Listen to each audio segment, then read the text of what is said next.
Hello tout le monde, j'espère que vous allez bien. Je suis très heureuse de vous retrouver aujourd'hui dans cette nouvelle vidéo. Et aujourd'hui, on va parler écologie. Ça fait super longtemps qu'on n'a pas parlé écologie sur la chaîne, alors que pourtant c'est un sujet qui fait grandement partie de ma vie dans le quotidien, etc.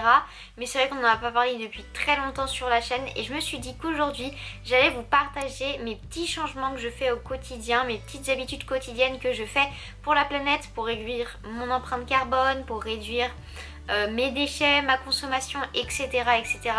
Je me suis dit que ça pourrait vous aider peut-être à vous donner des idées de changements que vous pouvez faire dans votre vie également, ou même vous inspirer et vous dire que c'est pas non plus horrible et impossible à faire de changer son quotidien et de changer ses petites habitudes pour aider la planète à aller mieux et réduire son émission de carbone, etc., et son empreinte carbone.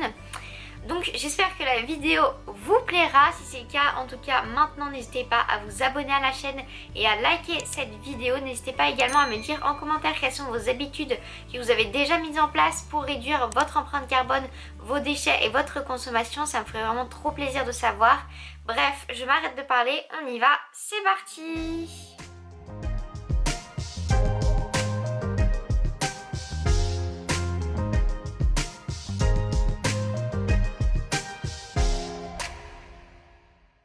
Alors, dans cette vidéo, je découpais les changements en pièces. Alors, la première pièce dans laquelle je vais vous parler, c'est la chambre, donc la pièce dans laquelle je me situe actuellement. Alors, dans ma chambre, qu'est-ce que je fais? Eh bien, la première chose que je fais, c'est tout simplement de pas mettre le chauffage à fond en hiver et ne pas ouvrir les fenêtres grand en mode je mets le chauffage à fond et j'ouvre les fenêtres pour aérer. Ça, c'est quelque chose que je fais pas. Quand j'ouvre mes fenêtres et que j'ai le chauffage en hiver, je baisse le chauffage, enfin je l'arrête carrément pour ne pas, j'aime bien cette expression, ne pas chauffer les oiseaux. Je sais que les oiseaux ils peuvent se chauffer tout seuls, mais c'est quelque chose que je mets en place dans ma chambre et qui est très simple à mettre en place. Juste baisser le chauffage et l'arrêter quand vous ouvrez les fenêtres en hiver. Pareil, je ne mets pas toujours à fond, à part quand il fait très froid, mais je le mets rarement à fond. Je mets à 2 ou 3 pour dire que ça chauffe, mais que ce soit pas, qu'il fasse pas 25 dans ma chambre et 10 à l'extérieur, qu'il n'y ait pas un différentiel trop énorme, et comme ça permet de beaucoup moins polluer et de consommer beaucoup moins d'énergie. Également en été, j'évite de mettre tout ce qui est répulsif contre les moustiques, produits chimiques pardon, pour éviter qu'il y ait des moustiques, qu'il y ait des mouches, qu'il y ait des trucs qui viennent. Tout ça je mets pas du tout.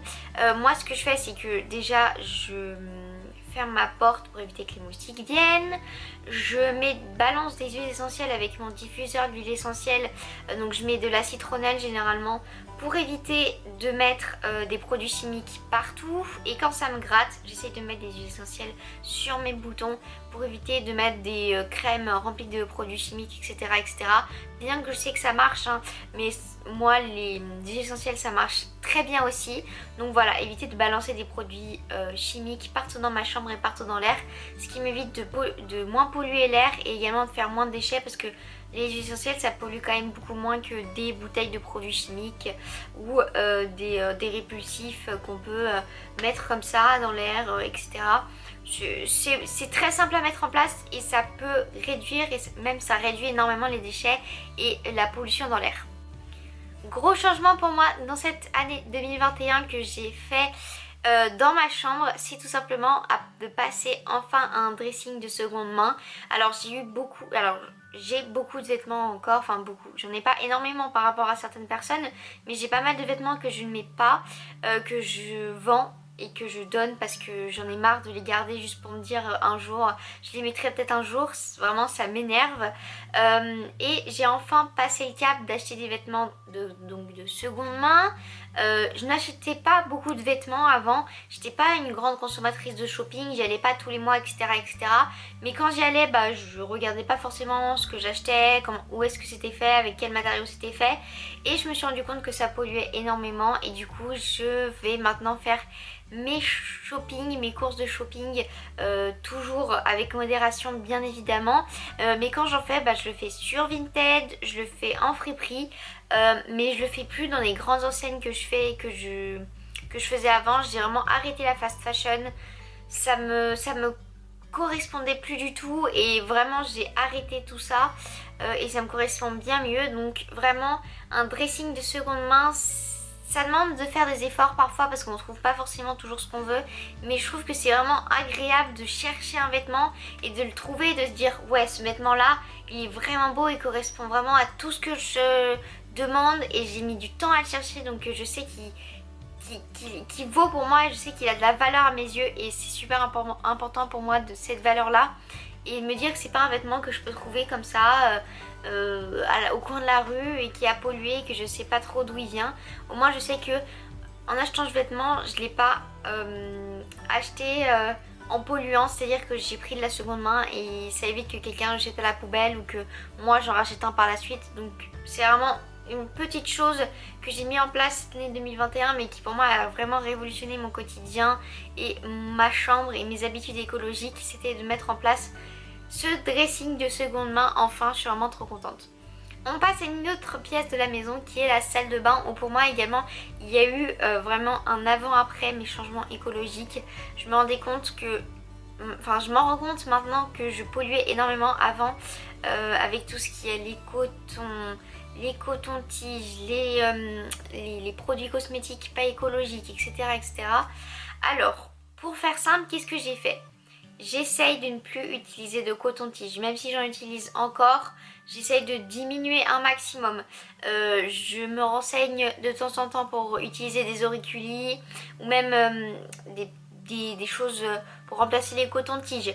Je sais que ça existe et j'essaye de me renseigner pour pouvoir passer à ça, à ce qui est pour moi une alternative bien plus écologique. Je suis passée sur des cotons 100% en tissu, donc qui sont lavables. J'utilise plus de coton jetable, toutes ces choses là qui pour moi sont vraiment ultra polluants. J'utilise plus également tout ce qui est des produits cosmétiques du style spray en mode shampoing sec, etc., etc. Également au niveau des produits cosmétiques, je fais vraiment attention à ce que j'achète. J'essaie qu'ils soient un maximum labellisés. Donc comme label, je prends minimum écocert, minimum également emballage recyclable, etc. etc. J'essaye de prendre bio et j'essaye également 90% des produits que je vais acheter, je vais regarder s'il y a les logos PETA ou cruelty free ou vegan dessus. Parce que ce sont des logos très importants pour moi et quand je vois qu'il y a un produit qui n'y a pas ces trois logos là, je me reporte sur les autres qui sont donc écocert, des fois bio, ça dépend, je prends pas toujours tout bio mais j'essaye de prendre des produits qui sont quand même respectueux de l'environnement, qui ne polluent pas et qui émettre le moins de déchets possible et c'est encore des choses que j'ai à améliorer, c'est vrai, notamment je pense au shampoing solide. Je pense que je prends pas encore assez de shampoing solide, je prends encore trop de choses liquides, en tube, en pouce-pouce, etc., etc. Mais tout le monde n'est pas parfait et c'est des points que j'ai encore à améliorer, mais voilà, des choses comme ça que j'ai déjà améliorées, comme prendre des produits plus respectueux de l'environnement, je pense que c'est une bonne alternative à vous proposer. On passe enfin à la dernière pièce de la maison, donc je vais en faire que 3 des pièces tout simplement parce que c'était quelque chose qui est quand même assez général dans la maison, c'est-à-dire que ok, il y a des habitudes qui sont vraiment dans des pièces spécifiques, mais c'est vraiment des habitudes que je mets en place dans toutes les pièces de la maison. Donc pour cette troisième pièce, c'est la cuisine.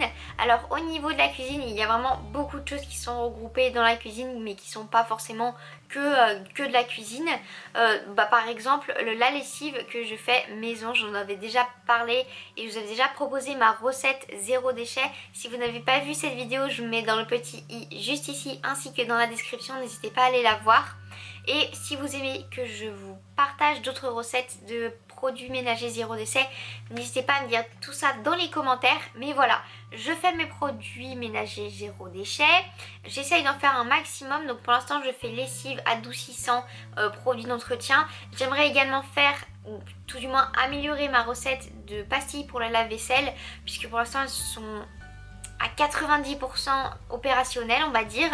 Mais voilà, mes produits ménagers, j'essaye de les faire zéro déchet, tout simplement parce que déjà ça coûte beaucoup moins cher, ça pollue beaucoup moins et je sais ce qu'il y a dedans. C'est-à-dire que je vais pas acheter un truc en me disant bah, je comprends rien ce qu'il y a dedans mais j'achète quand même. Je sais ce qu'il y a dedans et ça me permet de contrôler un petit peu plus les ingrédients qu'il y a dedans et moins polluer les eaux avec des produits toxiques et chimiques. Également, ce que j'ai mis en place dans la cuisine, arrêter tout ce qui est emballage superflu, emballage plastique. Donc j'achète un maximum en vrac avec mes petits sacs en tissu. Ça c'est important parce que je vois beaucoup de gens qui essayent d'acheter en vrac et c'est vraiment super, mais qui prennent à chaque fois plein de, vous savez, les sachets en papier craft et qui à chaque fois reprennent des sachets en papier craft.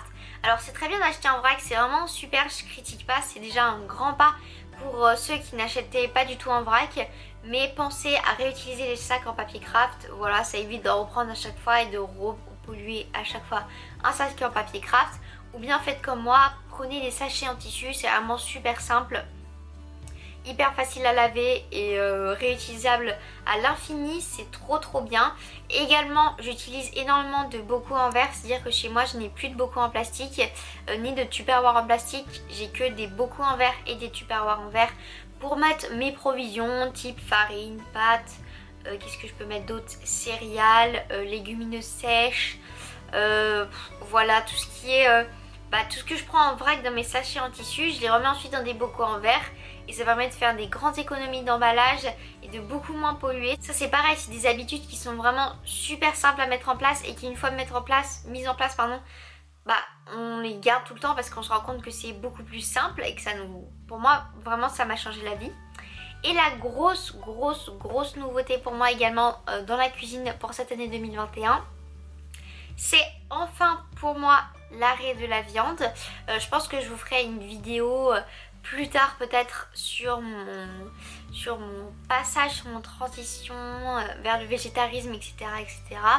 Mais pour moi ça a été enfin cette année le passage à l'arrêt de la viande. Que dire, honnêtement pour moi c'est un des gestes les plus simples pour polluer beaucoup moins. Alors attention, je ne suis pas du tout là dans cette vidéo pour vous dire ah il faut arrêter la viande, ne mangez plus de viande. Chacun est libre de faire ce qu'il veut, mais voilà, pour moi c'est un geste qui est très simple et qui résonne vraiment en moi comme une grande valeur, et c'est pour moi juste normal d'arrêter de la viande, de manger de la viande, bien que tout ne soit pas parfait encore. J'ai arrêté de manger de la viande cette année et j'ai grandement réduit mes déchets. Ça n'a même pas été un effort vraiment pour moi, mais je vais pas rentrer dans les détails dans cette vidéo, mais voilà, un geste tout simple pour arrêter de faire souffrir des animaux et de polluer énormément, c'est d'arrêter... Que disais-je? C'est d'arrêter de manger de la viande, mais je rentrerai dans les détails dans une prochaine vidéo certainement. Mais voilà, ça a été pour moi quelque chose qui a été tout nouveau dans cette année 2021 et qui a réduit ma consommation et mon empreinte carbone. Et voilà les amis, c'est la fin de cette vidéo, j'espère qu'elle vous aura plu et qu'elle aura pu vous donner plein d'idées de changements que vous pouvez faire au quotidien pour réduire votre consommation, vos déchets et votre empreinte carbone. Si c'est le cas, n'hésitez pas à vous abonner à la chaîne et à liker cette vidéo. Et en tout cas, n'oubliez pas de mettre dans les commentaires plein d'idées et plein de changements qu'on peut faire tous au quotidien pour réduire nos déchets. N'oubliez pas en tout cas dans les commentaires à mettre plein de petits changements que moi aussi je peux faire, que peut-être vous avez déjà fait. Et on se retrouve très bientôt pour de prochaines vidéos. Je vous fais plein de gros bisous, prenez bien soin de vous. Bye bye.